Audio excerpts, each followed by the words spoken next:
కొన్ని పెండింగ్ ఉన్నాయి. వాళ్ళు చాలా కాలంగా రిప్రజెంట్ చేస్తా ఉన్నారు. స్టాఫ్ను రిక్రూట్ చేసుకోవాలి అనేది ఒక సమస్య. ఎలక్ట్రికల్ బస్సులు ఏవైతే వస్తున్నాయో ఆ బస్సుల్లో కూడా స్టాఫ్కే కావాలనేది వాళ్ళని ఆపరేట్ చేసేలాగా ఇవ్వమని చెప్పి అడుగుతా ఉన్నారు. మరి ఇవన్నీ కూడా కొన్ని క్లిష్టమైన సమస్యలు ఉన్నాయి.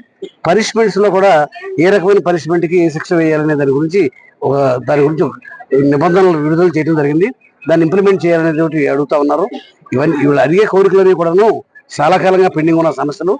ఇవాళ ఆర్టీసీ అనేది ప్రభుత్వ రంగ సంస్థ అయింది. ఆర్టీసీ అనేది ప్రభుత్వంలో విలీనం అయిపోయింది. ఇలా సమస్యలన్నీ కూడా ప్రభుత్వ ఉద్యోగులకి ఏమైతే అధికారాలు ఉన్నాయో, ఏమైతే సమస్యలు ఉన్నాయో, ఏ రకమైన పరిష్కారాలు అయితే ఉన్నాయో అదే విధంగా ఇక్కడ కూడా పరిష్కారాలు జరుగుతాయి. మరి దాని వాళ్ళు ఎన్ఎంఈ వాళ్ళు కానీ, మజ్దూర్ యూనియన్ కానీ, లేదా ఎంప్లాయీస్ యూనియన్ కానీ వీళ్ళంతా కూడా రిప్రజెంటేషన్ ఇవ్వడం జరిగింది. అవన్నీ కూడా పరిశీలనలో ఉన్నాయి. ఇవాళ రేపు చర్చలు జరిగిన తర్వాత వాటిలో కొన్ని సాధ్యమయ్యే విషయాల్ని అమలు చేయడం జరుగుతుంది. ప్రైవేటీకరణ అనేది తప్పనిసరి. కారణం ఏంటంటే సెంట్రల్ గవర్నమెంట్ సబ్సిడీ ఇస్తుంది. దాని ఇన్వెస్ట్మెంట్ 1,60,00,000 1,70,00,000 ఒక బస్సుకు అవుద్ది. ఇవాళ ఆర్టీసీ కానీ ప్రభుత్వం కానీ కొనుగోలు చేయడం కన్నా దాని ప్రైవేట్ ఆపరేటర్స్కి ఇస్తే వాళ్ళు ఇన్వెస్ట్మెంట్ చేసి వాళ్ళు ఈ బస్సులను బాడీ బిల్డింగ్ చేసుకుని వాళ్ళు ఆపరేట్ చేస్తే మాకు ఆర్టీసీకి అదనం భారం తగ్గుతుంది. ఇవాళ రోజున అంత పెట్టి కొనాలంటే ఇవాళ సుమారుగా మనకు 10,000 బస్సులు ఉన్నాయి. 10,000 బస్సుల స్థానంలో 10,000 ఎలక్ట్రికల్ బస్సులు రావాలి. మరి 10,000 ఎలక్ట్రికల్ బస్సులు రావాలి అంటే సుమారుగా 15,000 కోట్లు అవుతాయి. అంత ఆర్టీసీ దగ్గర అంత అవకాశం లేదు. ఇప్పుడు ఆర్టీసీ స్త్రీలకు ఉచిత బస్సు ప్రయాణం పెడతాం వల్ల ఆర్టీసీ ఆర్థిక భారం పెరిగింది. మరి ఈ పరిస్థితుల్లో ప్రైవేట్ బస్సులు మనమే కొనటం అనేది ఇప్పుడు సాధ్యమయ్యే పని కాదు. ముందు ప్రైవేట్ బస్సులు ఆపరేటర్స్ ద్వారా బస్సులు నడిపితే ప్రయాణికులకి సౌకర్యం కలగజేయాలనేది మెయిన్ టర్మ్.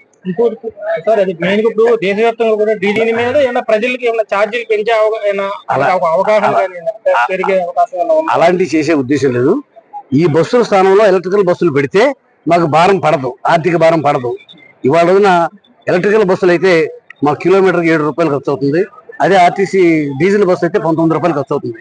ఇవాళ లాట్ ఆఫ్ డిఫరెన్స్ ఉంది. ఎలక్ట్రికల్ బస్సుల వల్ల వాతావరణ కాలుష్యం లేకుండా ఉంటుంది, ఆదాయం కూడా. ఎందుకంటే ప్రయాణ ఖర్చులు బాగా తగ్గిపోతాయి. అందువల్ల ప్రయాణికులకు ఇంకా అదనంగా సౌకర్యాలు కలగజేయగలుగుతాం. మాకు 1,050 బస్సులు ఫస్ట్ మేము అనుకున్నాం. 1,050 బస్సులకు ప్రపోజల్స్ పెట్టాం. 750 బస్సులకు మాత్రమే టెండర్లు ఆమోదించడం జరిగింది. 750 బస్సులకి electrical sub stations, charging stations అన్ని కూడా కన్స్ట్రక్షన్ చేయడం జరిగిపోయింది. 1 నెల 2 నెలల్లో బస్సులు రాబోతా ఉన్నాయి. ఆ తర్వాత కంటిన్యూగా వస్తూనే ఉంటాయి బస్సులు. ఇప్పటికీ కొన్ని ఎవ్రీడే స్క్రాప్ అయిపోతా ఉంటాయి.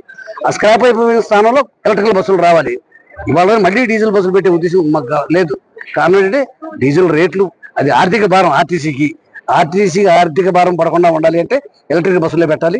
ఎలక్ట్రికల్ బస్సులు పెట్టడం వల్ల వాతావరణ కాలుష్యం లేకుండా, మరి వాళ్ళ వాతావరణ కాలుష్యం గురించి ఆలోచించాల్సిన అవసరం ఉంది. ప్రతి ఒక్కళ్ళు వెహికల్స్ పెరిగిపోయింది. కనీసం ఆర్టీసీ ఎలక్ట్రికల్ బస్సుల్లోకి వెళ్ళిపోతే డీజిల్ ఆదా అవుతుంది, వాతావరణ కాలుష్యం తగ్గుతుంది. That is more useful. First 750 బస్సులు రాబోతా ఉన్నాయి విత్ ఇన్ 2 months లో. దాన్ని పెట్టిన తర్వాత మళ్ళీ ఎవ్రీ ఇయర్ ఎలక్ట్రికల్ బస్సులతోనే స్క్రాప్ అయిపోయిన బస్సుల స్థానంలో ఎలక్ట్రికల్ బస్సులు వస్తాయి.